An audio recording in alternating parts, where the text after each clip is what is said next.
Yine altın adam. Ha çok altın adam емес. Bu altın adam емес. А жоқ, алтын адам реконструкциясы да негізі бөлек болған ғой түрі. Конечно.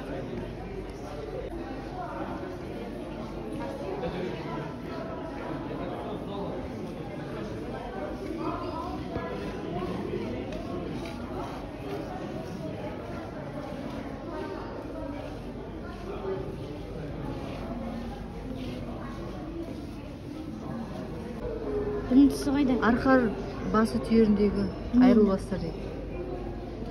Жебе ұштары дейді, жебенің ұштары. Мынау тұр ғой жебенің ұштары. Қанжарды белдікке бекіте айналған айырбастар. Бұрынғы заманда құралда жабдықтар болған ғой, атысатын. Үш күлте жапырақтан тігілген әшекейлер дейді. Баяғы заманның әшекейлері. Әшекейлер осындай болған. Ондай көзі көрмейтіндерге арналған оқуға бетіп сипалап қайта қалпына келтірген алтын адам киімінің көшірмесі дейді міне.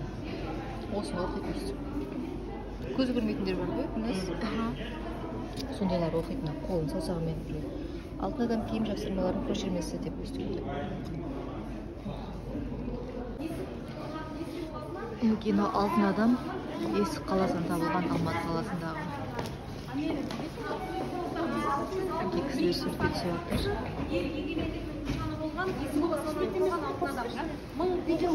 Төрт мыңнан астам әшекей бұйым құйма әдісімен, дәнекерлеу әдісімен және алтын жалату әдісімен жасалған 4 мыңнан астам әшекей бұйым анықталған болатын. Бұл киімнің салмағы өте ауыр болған және де бұны өмірде кимеген тек ақыреттік сапарға абызды немесе адамның оң жақ қолына назар аударсаңыздар, бұл жерде екі жүзікті байқайсыздар. Бұл екі жүзіктің бірінде айналы қалқанша бейнеленген, бірінде сол жергілікті тұрғындардың құдайы болған Митра бейнеленген.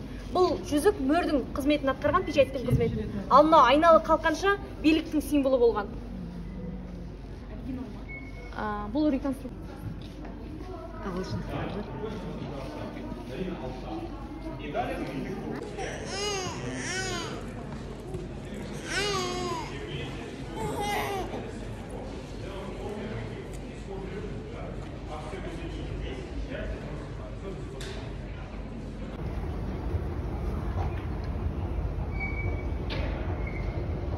Музейдің екінші қабатына көтеріп қарадыңыз.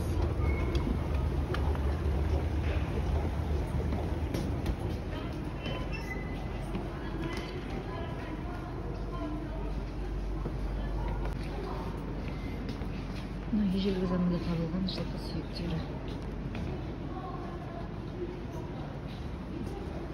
Мынау ағаштан жасалған күрек. Мынау ат абзелдері.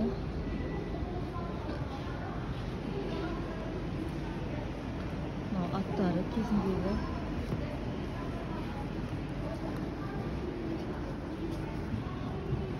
Мынау бас киімі екен. Мынау бас киімі и байпақтар екен. Мынау носки екен. Мынау носки, мынау бас киім екен. Садақтар. Садағы, қамшысы, реконструкциясы дейді. Алтын адамның тоже алтын адам болу керек. Яғни бұл реконструкция деп отырған, бұл көшірмесі. Я айттым патшасы. Сақ патшасы дейді. Сақ патшасының көшірмесі, реконструкциясы. Киімі. Бұл 8-ші 9-ші ғасырларда өмір сүрген. Мынау сарматтардың көсемінің басшысының киімі осындай болған екен. Тоже алтыннан атталған, қылышына дейін алтынмен қапталған екен.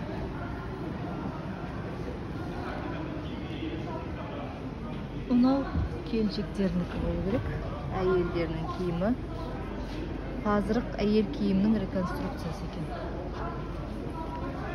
Алтай көсемі киімінің реконструкциясы. Мықты шетелдіктерде жүр. Бізбен жаңа ағылшынша әңгімелесті. Нөмір құрғаны 9 құрғаны баспалдағы дейді. Әйел адамның антропологиялық реконструкциясы. Мына баяғы әйел адамның түрлері осындай болған. Ал Берел көсемнің антропологиялық реконструкциясы дейді. Сармат көсемнің киімнің реконструкциясы дейді. Барлығы алтынмен апталған, күміспен қапталған екен. Ол текті әйел киімінің түрі осындай болған, осындай киімдер киген. Әйелдер, текті әйелдер ғана осындай киім киген. Әдемірек киіндіріп қойыпты.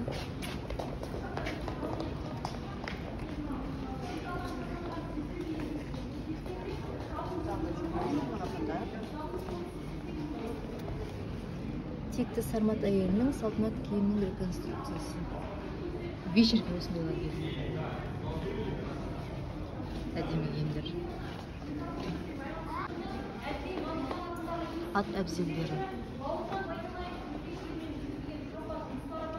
Қолданылған болатын. Әмір Темір мен Қасым ханға дейінгі ақша қатынасын қамтыған күміс тиындар осы екі құмыраға салынған күйде 2600 данасы анықталған болатын. Мынау баяғы заманның сандығы, мынау төріс, келсап дейді. Ана қамырды. Тары, күріш, арпаларды осымен езетін болған, ұн жасайтын болған. Мыналар алашалар, түскиіз, ағаш төсек дейтін алар. Ағаш төсек отыруға болатын жатуға. Мынау сейфтері өзіме, или холодильниктер. Неге бар? Экскурсия вақытта. Қолыңызға микрофон алу керек екен, бізге естімейді деп еді ғой. Мен әйтеуір бұрында Мынандай кілемдер баяғыда біздің үйде бар еді, бәрінің үйінде бар шығар, иә? Тақыр кілем дейді екен бұның атын.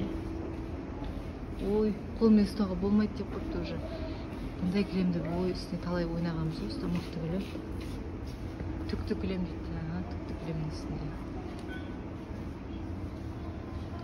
Мынау енді қазақтың ұлттық киімдері. 13-20 ғасырлардағы Қазақстан тарихы.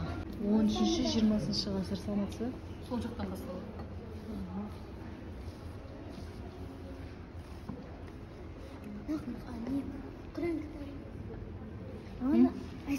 Құран кітап, аха. Жазулар. Соны, осы кітап жазған ғой, кел балалар оқып деген кітапты. Ыбырай Алтынсарин жазған. Бұрында сенде көрген едім деп, сол оқыған еді. Мына Шәкәрім Құдайбердіұлы. Мына Абай Құнанбаев. Абай Құнанбаевтың ескі жазулары бұрынғы мынандай жазылған екен.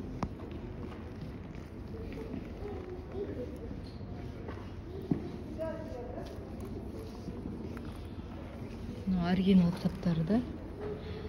Абай Құнанбаевтың оригинал кітаптары. Мынау арабша жазуды білген Абай Құнанбаев кезінде алғашқы өлеңдер жинағы дейді.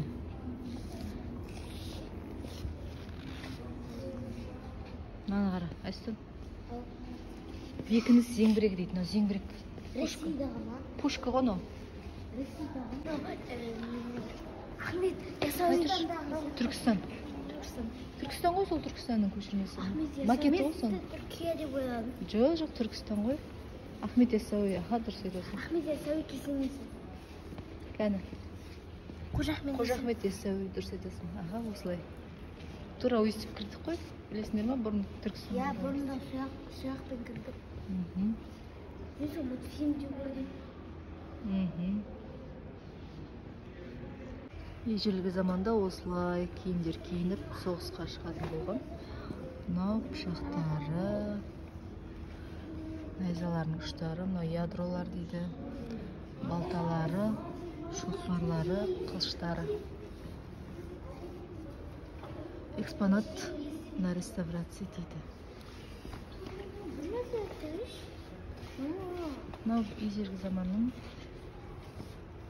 бас киімдері, мына киімдері. Мына 15-ші және Шалқар кесенесінің қыш кірпіштер дейді. Кірпіштерін мынандай болыпты. Жіңішке болыпты кірпіштердің, бұл заманның кірпіштері. 10-шы кездік қынымен дейді. Ал Әбу Насыр әл-Фарабидің тарихы ағылшынша, орысша, қазақша жазған кітаптары.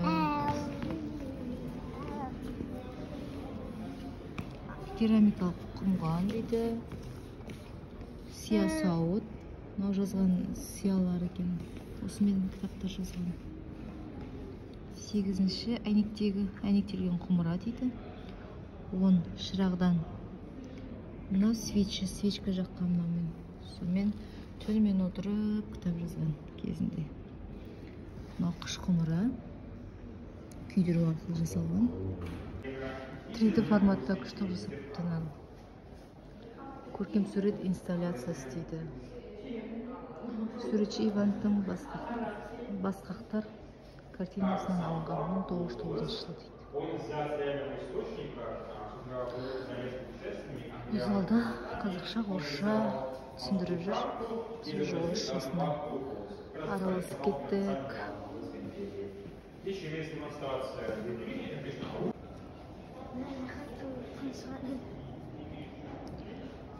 Мынау ханның тағы, мынау белгілері болу керек. 3 ханның или 3 бидің белгілері болу керек. Орта жүз, кіші жүз.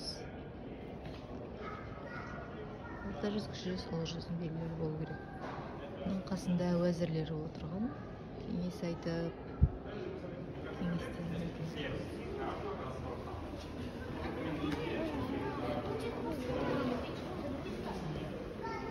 Енді баяғы заманның машинкалары, жазушылар, кезінде атылып кеткен жазушылар, Мағжан Жұмабаев, Ахмет Байтұрсынов, Сәкен Сейфуллин деп танып тұрмын. Ежелгі заманның сағаттары. Мынандай кітаптар жазған екен, Өлмедәлі Әлімхан деген. Мына сөмкелерім бар, емес? Сөмкелерім бар, баяғы заманның сөмкелері. Мына кезіндегі печаттар болған екен.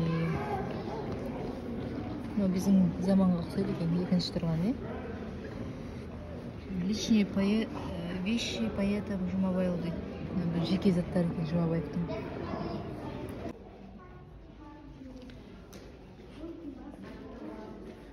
Қазы қарта, қойдың басы, құрт, ірімшік, жент бар екен, әжіре, қымыз бар екен.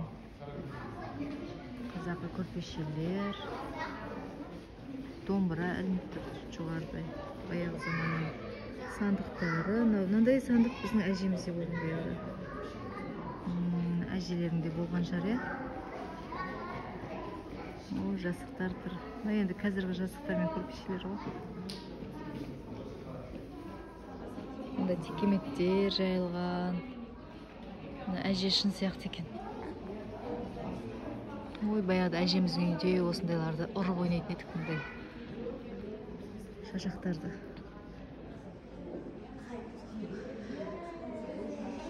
Аттар тұр.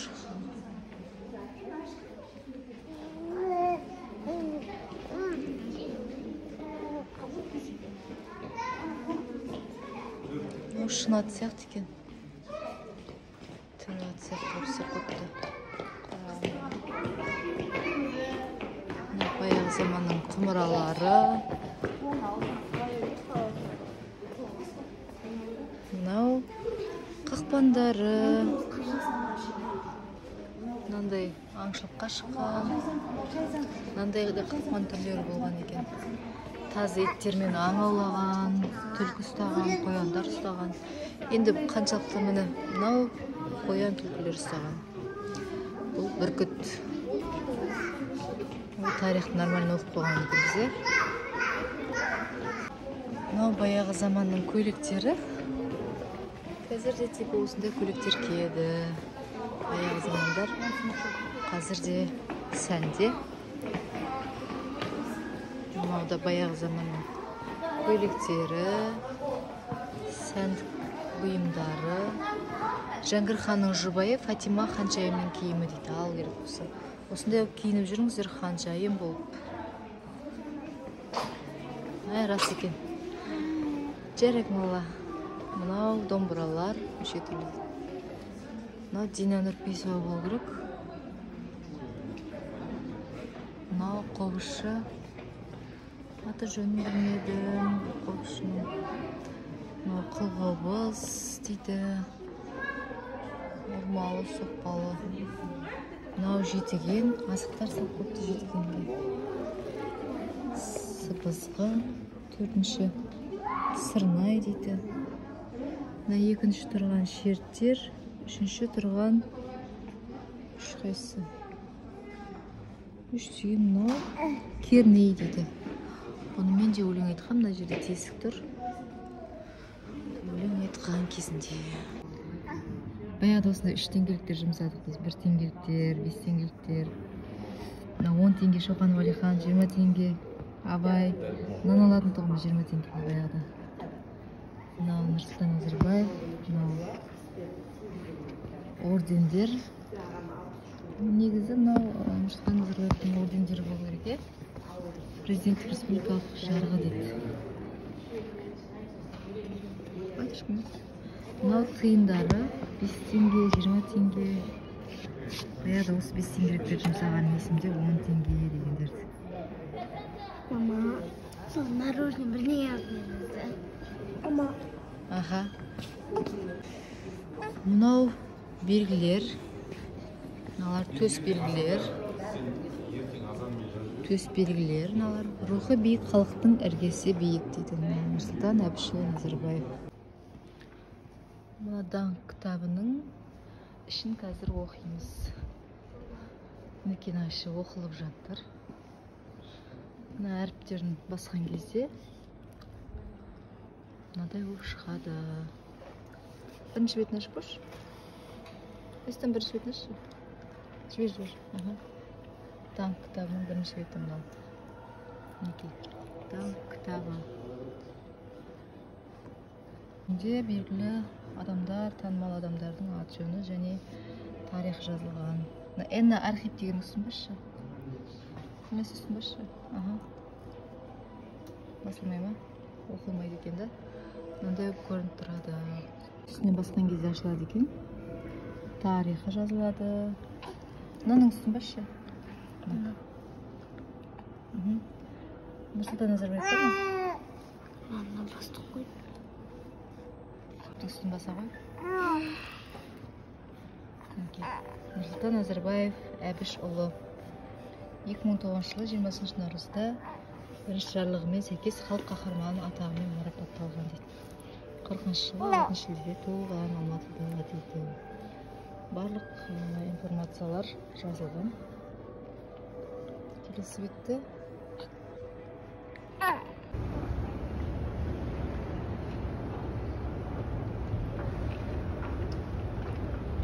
Үлкен құс төбеміздегі. Hoppa.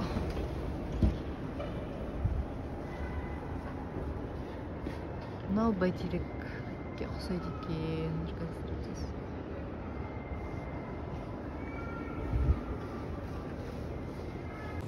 Мінекей өйстіп көріп келеміз. Мына жерде ешқандай белгі жоқ. Қолмен ұстауға болмайды деген. Бірақ енді мынаны ұстап көріп суретке ұстаймыз. Ешқандай белгі жоқ, ұстауға болады деген. Мінекей мына жерде мына кісі бізді осы залдан қуып шыққандай болды. Қолмен ұстауға болмайды деп мына осы кісі бізден артымыздан біраз әңгіме айтты. Күйеуіне айттым, саған да айттым дегендей болып тұр. Ал мына жерде ешқандай белгі жоқ. Эстетика деген жоқ. Адамдармен қалай сөйлесу керек екенін білмейді. Мінекей. Мындайларды бетін жауып қою керек, если ұстауға болмайтын болса. Жазылғанмен тұр. Если ұстауға болмайтын болса, бетін стекломен жауып қойған дұрыс.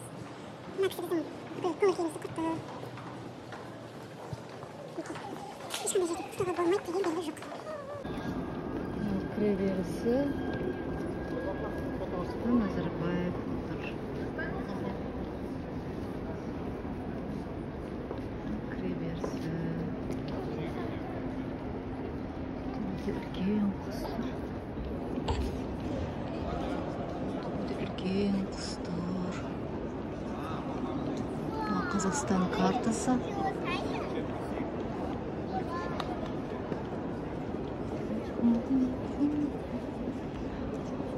ежелгі заманның билері, байлары.